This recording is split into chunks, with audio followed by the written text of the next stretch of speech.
Yemen के जवाबी हमलों में अबू धाबी में सुनाई दी धमाकों की आवाजें। विभिन्न अरबी भाषा के मीडिया आउटलेट्स ने सोमवार तड़के विस्फोटों की सूचना दी। इससे पहले यमन के अल मसीरा टेलीविजन नेटवर्क ने देश के आर्म्ड फोर्सेस के प्रवक्ता ब्रिगेडियर जनरल यहिया सरी का हवाला देते हुए कहा कि यमनी फोर्सेस आने वाले घंटों में अमीरात की गहराई में बड़े पैमाने पर सैन्य अभियान की घोषणा करेंगे।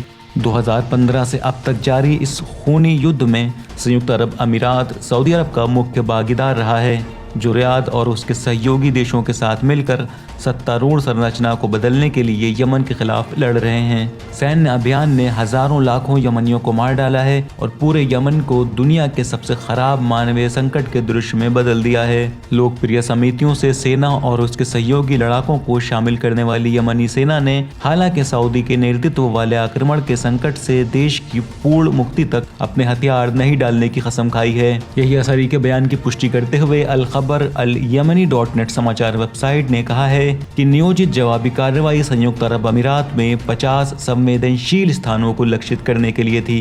वेबसाइट जो राजधानी सना में यमन की राष्ट्रीय मुक्ति सरकार के सैन्य सूचना विभाग का हवाला दे रही थी। इस वेबसाइट ने बताया कि जवाबी कार्रवाई में 300 ड्रोन, 50 बैलिस्टिक मिसाइल और 46 क्रूज मिसाइलों का उपयोग किया गया।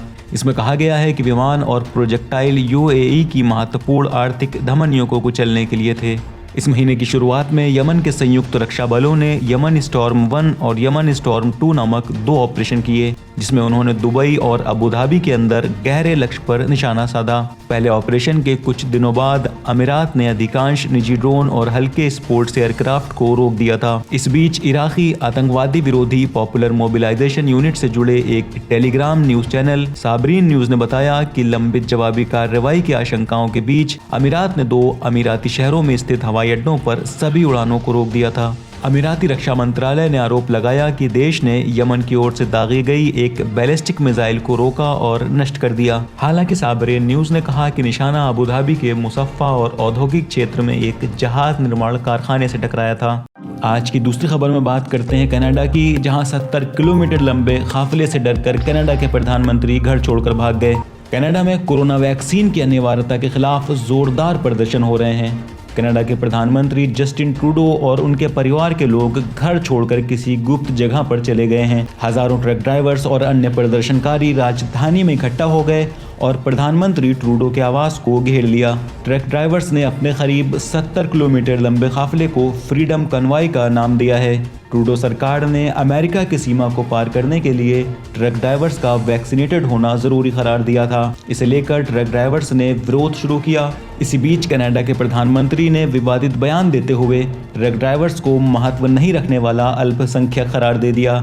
Small fringe minority of people who are on their way to Ottawa or who are holding unacceptable views that they're expressing. जिससे वो बुरी तरह से भड़क गए।